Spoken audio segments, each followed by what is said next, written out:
तेरे चरणों में झुके आसमां और महिमा गाए ज़मीन, क्रिस्ते सुआ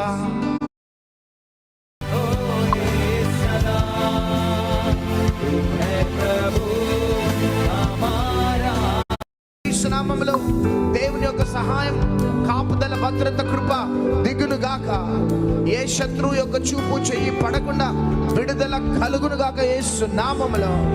అంతేకాక ఎంతమంది యవ్వన బిడ్డలు ఎగ్జామ్స్ రాస్తున్నారో రాయబోతున్నారో, యేసు నామములో ఫస్ట్ క్లాస్ రిజల్ట్స్ వచ్చును గాక. ఫస్ట్ క్లాస్ రిజల్ట్స్ వచ్చును గాక. ఫస్ట్ క్లాస్ రిజల్ట్స్ వచ్చును గాక.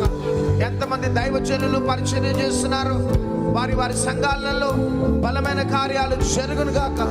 సేవా సరిహద్దులను కూడా విశాలపరచబడును గాక. ఎంతమంది వృద్ధాప్యములో ఉన్న తల్లులు తండ్రులు ఉంటున్నారు, వారికి మంచి దీర్ఘాయువు చేత దేవుడు తృప్తిపరచును గాక. యేసు నామములో ఆ కుటుంబాలలో సమాధానం ఉండును గాక. Thank you Lord, thank you Lord, thank you wonderful Holy Spirit. నీకే మహిమ కలుగును గాక. ప్రభువా, మా ప్రార్థనలన్నీ కూడా ఆలకించి మా జీవితాలలో మీరు చేసిన మహిమ కలిగిన గొప్ప కార్యాలను బట్టి మరి ఒకసారి నీ కృతజ్ఞతాస్తుతులు స్తోత్రాలు చెల్లిస్తూ యేసుక్రీస్తు నామములో అడుగుచున్నాం తండ్రి, ఆమేన్. గట్టిగా చప్పట్లు కొడుతూ స్తుతిస్తాం. అందరు మీ స్థలాలలో కూర్చున్నాం.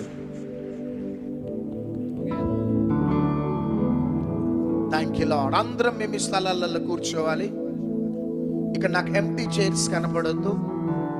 ఎంటీ చైర్స్ అంతా కూడా ఫిల్అప్ అయిపోవాలి. ఇక ఎవ్వరు అటు ఇటు తిరగొద్దు. ముందట 2-3 రోజు వృద్ధాప్యంలో ఉన్నవారుంటే వాళ్ళని లేపి వెనకాల చైర్స్లో కూర్చోబెట్టండి. చిన్న చిన్న పిల్లలు ఒకవేళ ముందట కూర్చొని ఉంటే వాళ్ళని లేపి వెనకాలకు పంపించేసేయండి.